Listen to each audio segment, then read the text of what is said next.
What is happening, Nerd Fam? Nerdy J's here, and I'm back today with another What's in the Box video. And today's What's in the Box is I'll say it's a special episode. It's all imports. So yeah, as you know by now, What's in the Box is my version of pickup video, whether it's stuff I find locally, gifts from friends and family, online on like eBay, crowdfunding stuff, flea markets, blah blah blah blah blah. I grab some cool shit to add to my collection, and I show it off to all of you out there, and hopefully turn you on to something new, or make you envious of something else. Who knows? But yeah, like I said, everything in this video is something that has been imported. Yeah, get you something to drink, some snacks if you want. Go ahead and like, subscribe, share, all that stuff. But yeah, so I got some games, and then it's mostly movies today. Surprise, surprise. But yeah, I'm going to start with the games first. And these three games are all Super Famicom games. One of them I've wanted for a while. I've just been waiting to find a complete in box edition to I guess satiate my collector thirst or whatever. And then basically these other two games that came with it, it was just a nice bundle to get. So that would be Super Mario World, Super Mario Kart, and Super Mario All-Stars, or over in Japan it was just called Super Mario Collection. So yeah, I've got all three of these bad boys. So this is the one I really been wanting. As I've said way back when, and like when I first started this channel, and others besides that, Super Mario World, or as it's known over there, is Super Mario Brothers 4. Super Mario World is definitely my favorite Mario game, and really, it's still up there as pretty much my favorite video game of all time. It kind of goes back and forth between this and The Legend of Zelda on NES. Those are like my top two, but usually Mario World stays up there because, again, I just love this game. There's so many different ways that you can go about beating the levels, things like that. Got a bunch of secrets in here, and it's just a very well done platformer, and launch title for the Super Famicom / the Super NES. And yeah, like I said, all these were also complete in box. So again, well, let's look at the back. Looking really nice. And the boxes on these are in pretty damn good condition, considering they're what, 30 or something years old. I don't know. Too tired to do math right now. But yeah, there's the cartridge itself, the little clamshell that comes in it, and then yeah, the instruction manual, which again opens up. This one opens up, has all that, and Mario's different abilities and stuff that he gets in. Well, actually, I should say Mario and Luigi, what they get in this game. And then I think, does this one have the map too? Yeah, here we go. So some of the different enemies, and then we got the big world map too.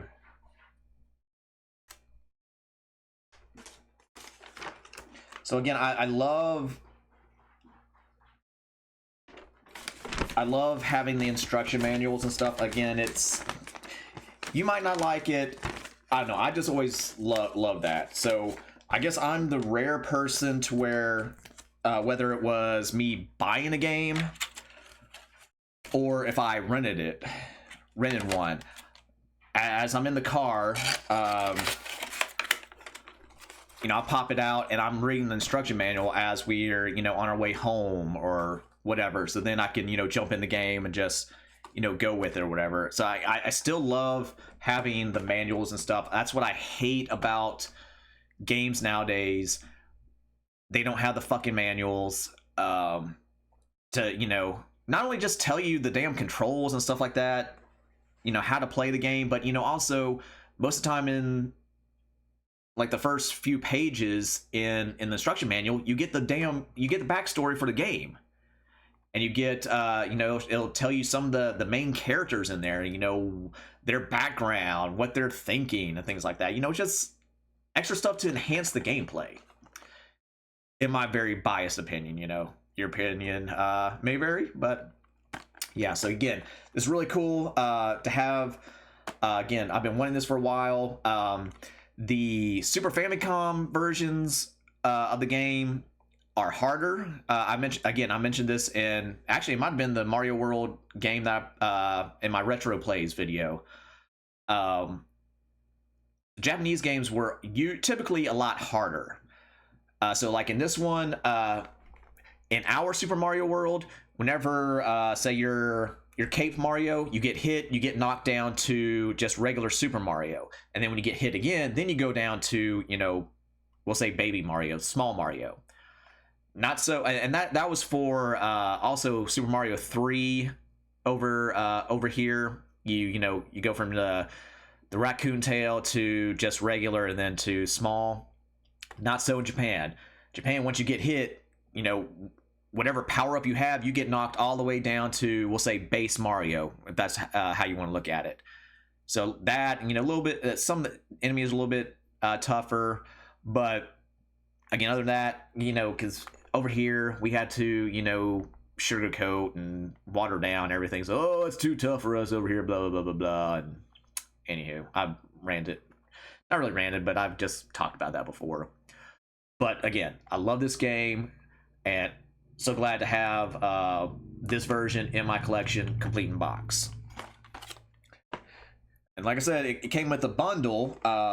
So basically, I got all three of these for complete in box for $20 a pop. It was like 60 and some change after, you know, the bullshit taxes and all that stuff. So that's a pretty freaking good price for all these, in my opinion. But yeah, next up we have Super Mario Kart. Again, just awesome, complete in box. So this came out next. So Mario World was 1990. This is 92. And I didn't really play, well, no, I did play a decent amount of Mario Kart on the SNES when I would go to, you know, friends that have it. Most of the time, you know, we would do some of the normal races, but then, you know, mostly we were doing the, you know, the battle mode. But when I was, you know, I got the games, and then when I was testing them, you know, I'm playing it, and it seems like our version is a lot slower. Like the Super Famicom version, it seems like the carts go a lot faster around the track and everything. Because I mean, I'm going through, you know, just the first couple tracks, and I mean, it's going like that. And the controls feel like they're a little bit more responsive. So again, I'm not an expert by any means on Super Mario Kart, but I don't remember our version being, like I said, as fast, and then definitely not as precise when you're navigating the track. So yeah, this one actually has the the power, the AC adapter, I guess, warnings or whatever. But this is a cool little card that also came with it. So giving you the control scheme, and then showing you all the power-ups and what they do. So that was cool. I like this. And then again, the manual. You know, color manual, so that's good. There's oh, that's nice. I didn't even look at that before. So it has the tracks in there, and it shows you the path and all that. So again, a fun little party game. You know, this is only 2 players, but still, you know, it's fun. it's fun, and then set the template for the games later on. And then lastly, of course, Super Mario Collection, aka Super Mario All-Stars. So as you can see here, it's Mario 1, 2, 3, and USA. So for those of you not in the know, Japan's Super Mario Bros. 2 is what we call Mario the Lost Levels. And then our Mario 2, they call Mario USA because the actual Mario 2 is a game called Doki Doki Panic. And it's completely... It's the same, but it's different because when you're playing the game, you see some of these enemies that you haven't seen before, and it's a desert little thing through a lot of it or whatever. So it was kind of based on like Arabian, I would say, Arabian characters or whatever for Doki Doki Panic. Gameplay and stuff's the same, just the characters. When Nintendo of America wanted that over here, I can't remember how long. I want to say the team over there, they spent like 6 months to a year converting it to us. So putting Mario, Luigi, Peach, Toad in there, and tweaking just a few of the characters to make it where it's similar to our stuff. But again, fun games. And these are just like over our collection, our All Stars. They use the Mario World graphical upgrade for the backgrounds and things like that. Oh yeah, there you can see right there. So Mario Lost Levels, aka Mario 2, Mario 3, and then Mario USA. Again, that's what theirs looks like. And again, we got the little AC adapter warning thing. Another controller card. So this one's for Mario USA, and then these are for like Mario 3. And you can tweak these in the settings in there. And again, nice color manual showing off the various things. But yeah, again, I never played a whole lot of the Lost Levels. And son, let me tell you, if you never played it, that shit's no joke. So once again, Nintendo of USA was like, oh, well, they didn't want Lost Levels because they're like, oh, it's too similar to Mario 1. Go figure. And plus it's too hard for us, so that's where like, hey, give us this Doki Doki Panic game or whatever. But yeah, Lost Levels is no fucking joke. I mean, I'm no platformer god or anything, but goddamn, like I can hold my own and shit, but man, that shit, it's rough, son. It is rough. I mean, just right out the gate. And then it also has things. What was the first thing that introduced? I know they had it in Smash Brothers, but you get the poison mushrooms in Mario 2, aka Lost Levels. So when you hit that, it knocks you all the way down to small Mario and stuff. But yeah, so that's my import games, and of course I can play them thanks to my Super Analog NT from Analog. Again, I can play imports and homebrews and all kinds of stuff with it. And again, they play great on that system. All right. So next up is going to be the movies. So all these come from a distribution company called Umbrella Entertainment, and I got a little sticker in my box too. So Umbrella, they're based out of Australia, and they also have I guess some, not studios, but some warehouses, factories, whatever, in New Zealand also. So their big thing is the preservation of I can't remember what they actually called their movies, but the preservation of Australian, New Zealand movies. And then they also have they'll have like special deals or licensing stuff similar to Arrow Video or Shout Scream Factory or Vinegar Syndrome or whatever. So they'll get like certain special editions of movies over there too. So they were having this was,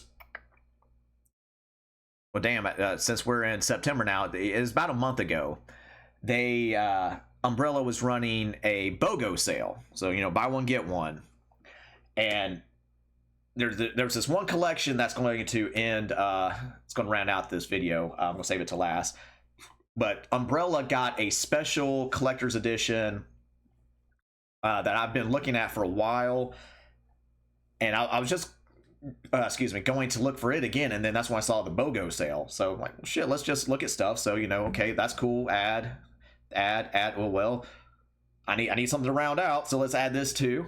And therefore I got 1, 2, 3, 4, 5, 6, 7, 8, 9, or 11 if you count the collection has 3 movies in it.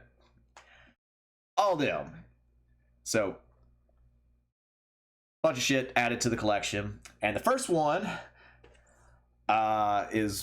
should be interesting. I have never seen it before, never even heard of it, but it's called Just a Gigolo, starring David Bowie. So yeah, when I saw Bowie, I was like, cool, and then read the title, I'm like, Just a Gigolo? What? David Bowie being a gigolo? Cool, piques my interest. Add. So yeah, this let's see, where's the date on it? This came out in 1978. So in it, I just know a little bit, again, just from reading the synopsis. David Bowie's character, he's a war vet from World War One. He was in the Prussian army. So like most or a lot of military people, especially back then, they get back from the war, they're trying to put their lives back together, trying to go on their day by day routine and things like that. So he can't get a steady job, basically down on his luck, and about fed up. And then he runs into a baroness for a brothel and finds his secret talent of dancing for war widows, basically taking their minds away from from the troubles of war and the after the war and things like that. So again, just piqued my interest, and we'll see how it is. Again, it's hard to go wrong with Bowie. Bowie was fucking awesome. So yeah, we'll see. But again, it just piqued my interest, like I said, for the 3rd or 4th time. So we'll see how that is. And then next up, as the wife texts me. So next up, I got a movie that I've actually only seen little bits and pieces of. My wife's been wanting it for a while. And it's based on a comic series. And that's, of course, Tank Girl, starring Lori Petty. Also has Ice-T, Naomi Watts, Sir Malcolm McDowell. Stan Winston does some of the effects in here and whatnot. So Tank Girl is based on a comic series that started in a UK magazine. I think it's called Deadline.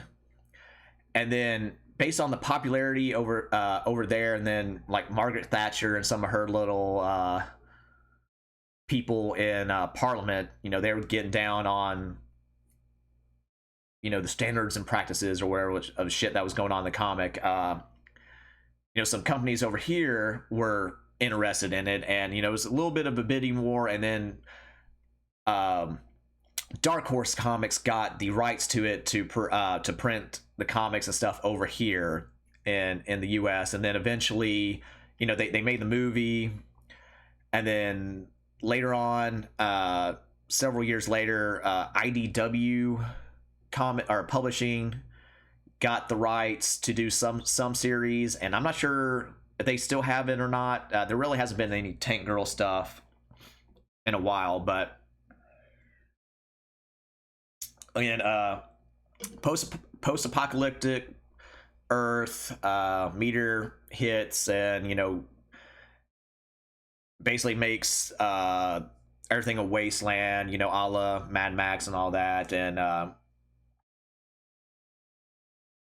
Tank Girl is going around doing her thing. I'm not going to get a whole lot into it, but again, the wife's been wanting this for a while, and again, buy one get one. It's very hard to pass up on that. And of course, has it's not really a reversible cover.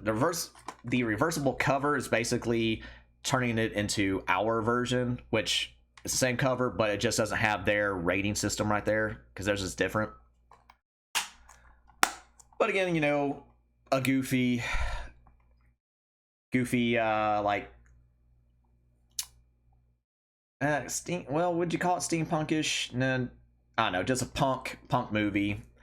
And again, these are region B, so you need a region-free player to play these. As far as the regular Blu-rays, 4K movies are region-free, but again, I do have a region-free 4K Blu-ray player for shit like this, because again, a lot of times it's cheaper to import than it is to get stuff here, which is fucking absurd, but whatever. Again, got Tank Girl. Then I picked up Flesh and Blood. So this is Paul Verhoeven's first English language film. And it stars Rutger Hauer and Jennifer Jason Leigh. Susan Tyrrell's also in this, and a few others. So basically, this is again, Paul Verhoeven, always controversial. I mentioned this in my not my last What's in the Box, but the ones before that, when I was talking about Showgirls. Again, he's always pushing the envelope on issues or whatever. So basically, he was tired of all the romanticism of medieval times in media and stuff. So he did this and made it much more real, gritty, down to earth kind of thing. So there's some a lot more blood and guts. Production values, of course, are always great in his movies. But we get some sexual themes,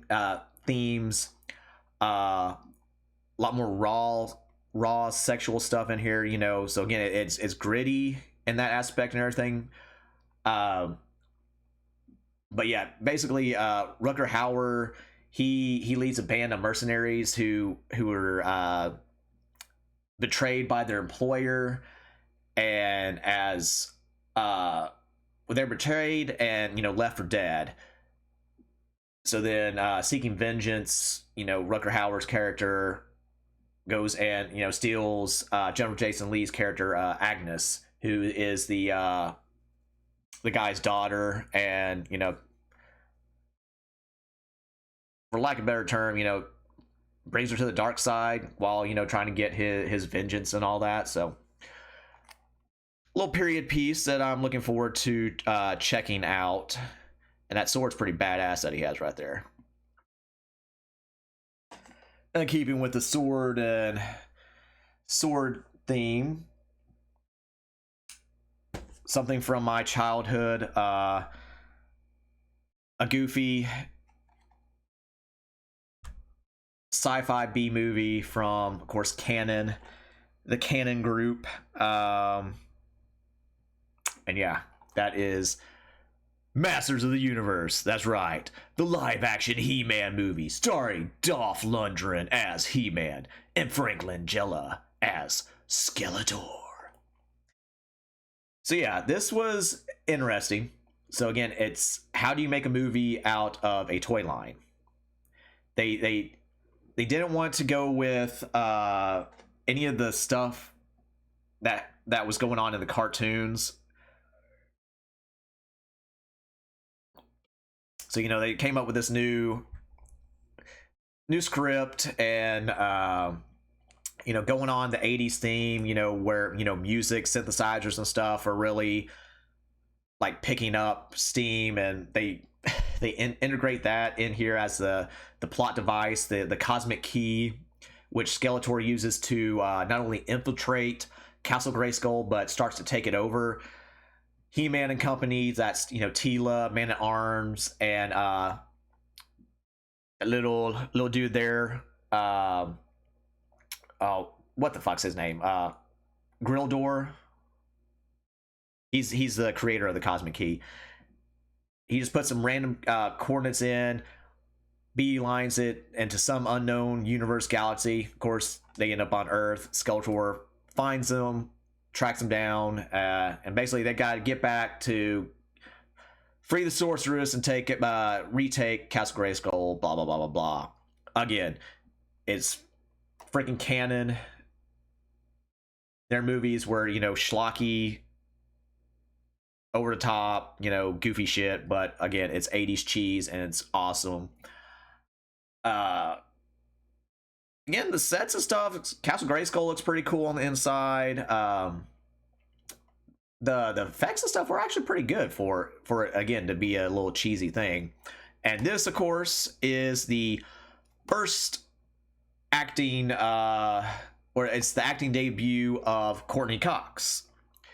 Prior to this, she had a little bit part in Bruce Springsteen's Dancing in the Dark video. She does her little stupid side-to-side dance that Bruce brings her on stage, and she's doing it on stage for Bruce. But yeah, after that, it's like, oh, who's that girl, whatever. They cast her in this. So again, oh, and then there's something else too. I can't remember why. I want to say they could only use certain characters. Mattel would only let them use certain characters, so that's why, like, He-Man's forces are only Tila and Man at Arms Duncan. And on Skeletor's side, the only one, there's only two that are recognizable, and that's Beastman and Evil Lyn. The rest of his henchmen or / mercenaries or whatever, they're like new characters, and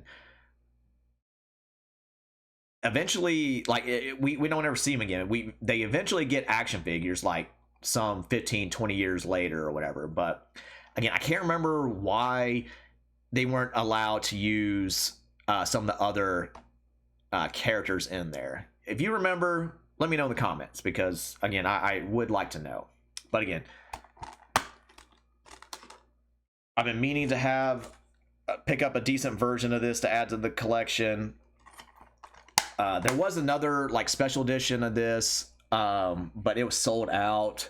Had a nice little slip cover and things like that. Had a few little extras on it, but again, it was cool getting this.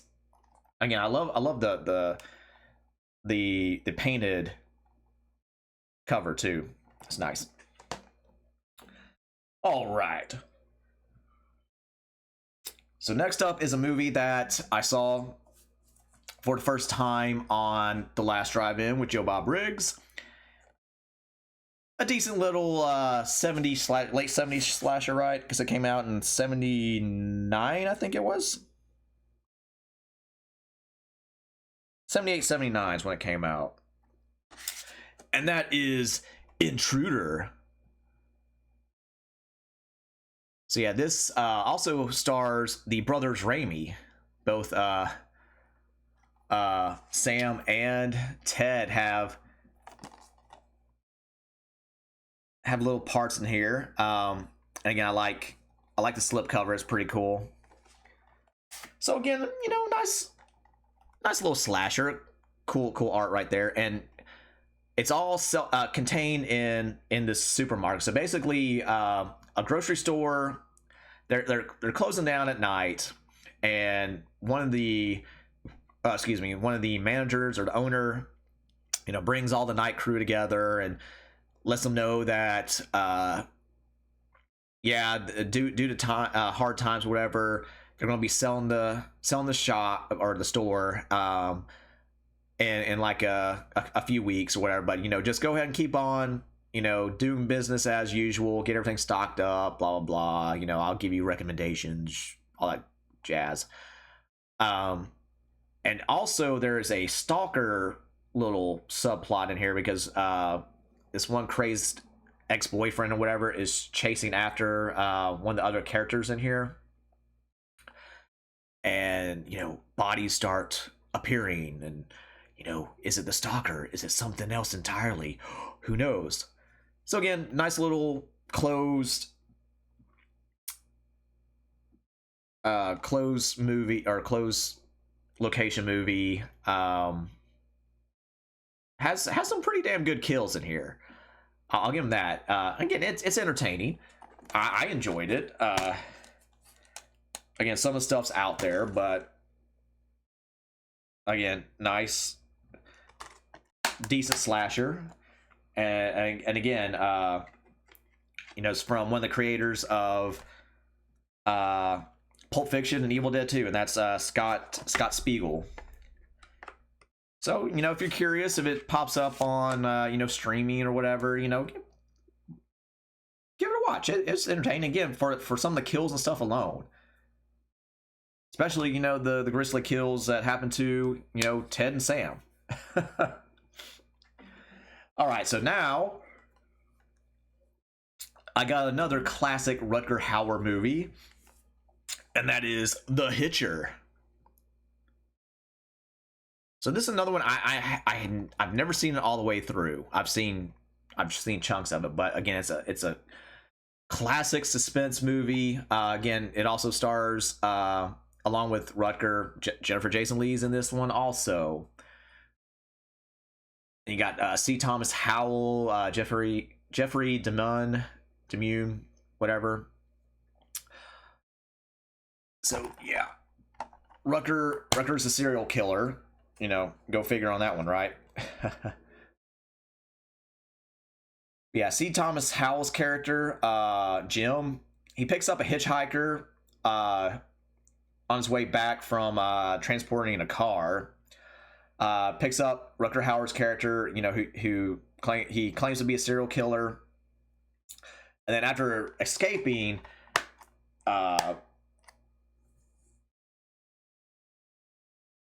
he sees a hitchhiker, you know, murdering some other people. So then he kind of feels, you know, obligated to go and stop him or whatever. And it's, you know, nice high adrenaline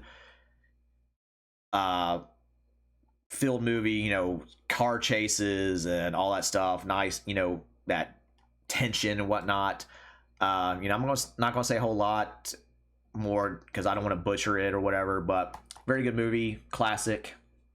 Again, Rutger Hauer is he was a great actor. You know, especially when, you know, little parts like that where he can just, you know, be intense and all that, and you know, those blue eyes just. All right, so next up I got so these last movies are all going to be 4K. So again, even though these are, you know, region B or whatever, because they're 4K, you can play them on any player. And this is one I've been interested in. I've seen it on different like compilation lists and things like that, and it's Hardware. So this was an early 90s film starring Dylan McDermott. Also has Iggy Pop in here, and Lemmy Kilmister from Motorhead. So yeah, nice slipcover. I really like the slipcovers again. Then yeah, there we go.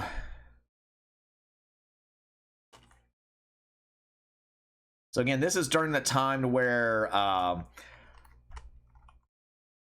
movie studios and everything, they're really trying to up the, get dip their toes into the computer digital effects for movies. So you had movies like Hardware, Lawnmower Man, Brain Scan, things like that were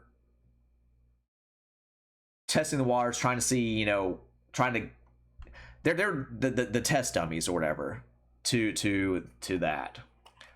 But yeah, so I mean, not much in here. We got the 4K and then the regular. But again, this is there we go. So this is again another post-apocalyptic Earth. Dylan McDermott's character is basically a salvage hunter, and he comes across this cyborg skull right here during his travels and brings it back to his girlfriend, who is she's a metal worker. She does sculptures and stuff out of all kinds of metal and things like that. Give him some brownie points if you know what I mean, and I think you do, to quote Joe Bob Briggs. But turns out that this cyborg skull, was the remnants of a high military Terminator, basically. So it starts coming back online and it can rebuild its body, and then starts going on a killing spree, yada yada yada. And then of course you get some nice industrial metal soundtrack for this. So Ministry does some stuff in here, and Public Image, and then like I said, and also Iggy Pop does a voice for the cyborg. So yeah, I've been wanting to check this out for a while, but it never popped up for streaming or whatever. And again, BOGO sale, so I'm like, yeah, price is right on this. Add to cart. And now got a nice classic. Let's see, when did this come out again? I can't remember, but it's a black and white classic. That's Eyes Without a Face. So yeah, it came out in 1960. And yeah, it inspired, a lot of future horror filmmakers with, just the presence and the screenplay, what they do, all that stuff. So basically the main character here, Christine, played by Edith Scobb, she was disfigured in a car wreck and was forced to wear a mask whenever she goes out, but her father is a brilliant doctor, and he thinks he has the skills to basically reconstruct her face, but he needs plenty of young test subjects to do it. And so again, lots of women start disappearing, questions are being asked, and the police start investigating, and what's going to happen. So yeah, nice surgical horror film and a classic. And not much on the inside. Again, just the 4K, and then the regular Blu-ray. But again, very cool. Something I've also been interested in watching for a while, but then I forget about it until I see it on another list of some horror films or whatever. All right. Now we're on to the finale, the last set of movies in this What's in the Box video, and that is the Terrifier collection. So this is the Art Attacks collection, and this was specifically available on Umbrella's website. And this is actually one of 2 different versions of this collection. So yeah, only 20,000 of these were made. And mine, as you can see, are down here. Number 5,223 out of 20,000. So yeah, this is the back, little printing of it, back cover. So yeah, nice. Oh, there's Santa art. So again, nice sturdy box. The movies are in here tight. And this is the 4K and the Blu-ray release of these. All 3 of them, all with a bunch of special features, which again, that's one of my big things. I love having the extra special features. That's also been one thing that has pissed me off about the Terrifier movies, at least our releases. And again, I bitched about that in one of my other What's in the Box videos. Except for, like, Terrifier 1 had a few special features. Terrifier 2 had a little bit more than that. Terrifier 3 over here had fuck all on special features. It had like a featurette and like a commentary or something like that. No extra shit. You know, we don't get any behind the scenes or anything like that, which you would want in something like this, you know, seeing outtakes or whatever, them being goofy amongst all the carnage and stuff. But yeah, so I got the regular version. There's an Uber edition that has everything I have in here, plus some extra goodies, like some extra stickers and lenticular cards, and also like his little Christmas tree glasses that he wears in part 3. But also, that version also has VHSs of all the movies, which I'm like, that's cool, but I don't need it. I actually refrain from that. But again, like I said, they're in here nice and snug, so that's good. So we got new artwork for the slip covers. Terrifier 1. Terrifier 2.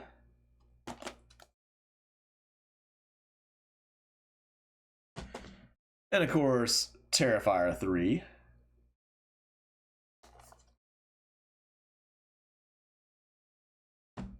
And then also, as far as like part 1, if I can get out. So yeah, there's the regular. This also has the original anthology film that introduces art, All Hallows Eve. So that's also part of this set. So that's cool too. So basically, we have everything to date.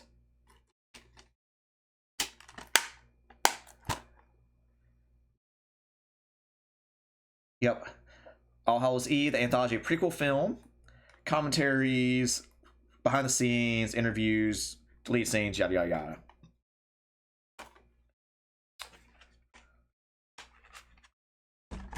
Yep, get in there. Again, like I said, 4K, so it plays on any player, doesn't matter what region it is. Again, there's the normal cover that we got. I try to get some of the glare off. Oh yeah, and then it also came with some posters. So again, there's Terrifier 1, Terrifier 2,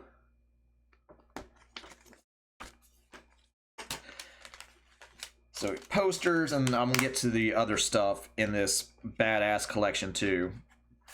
So again, this is only available on Umbrella Entertainment's website. You can't get it anywhere else. Well, other than, you know, probably secondary market, people selling on eBay or stuff like that. And then of course, Terrifier 3. So yeah, also part of the special features for this one, we have the Ice Nine Kills, a work of art music video. Plus, I think they did the behind the scenes on that too. So that's in here. So that's a great music video, great song. And then yeah, the 4K, and then the regular Blu-ray, and then we got the last double-sided poster. So we have you know, Terrifier 3, one of the movie posters, and then this is the art collection, or the Art Attack art.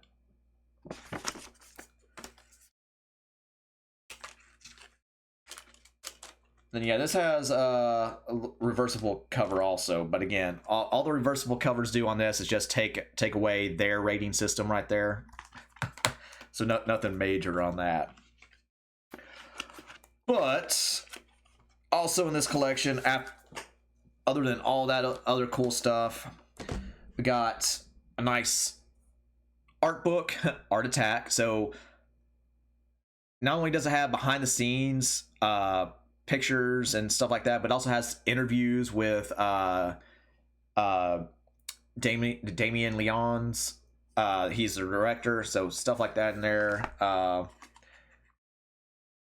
And other cool little things talking about like the history of like killer clowns in cinema and stuff. So very interesting. And again, nice hardcover on it. And then got some other little goodies. If I can get them out without damaging this freaking thing. The little holder. So again, we got little sticker set. Let's see if I can. There we go. Again, love this cam, but sometimes it just does not want to focus. But little postcard, not really postcards, but little things from several each of the movies. So each movie has a couple different cards on there. So yeah, there's Terrifier. All that's Terrifier 1 up to Terrifier 2. Yeah, Art Krispies. Of course, Art in the Clown Cafe. And then Sienna as part of the Clown Cafe thing. And then there's Valkyrie Sienna. And the you know, demon entity or whatever, the tether. And then yeah, Terrifier 3. Terrifier 3 doesn't have as many. And yeah. So again, very cool. Again, I've been looking at this for a while, but again, just so happened when I was going to check this out again, the site was having the BOGO sale. And actually, I think this was on sale too. It wasn't part of the BOGO, but still, it was. I think it was on sale for a little bit cheaper. And yeah, I had to jump on it again because you know the 4K versions with all the extra stuff plus a much better version of. I hate these things. Because they never want to get back on right. But yeah, much better version or edition of Terrifier 3.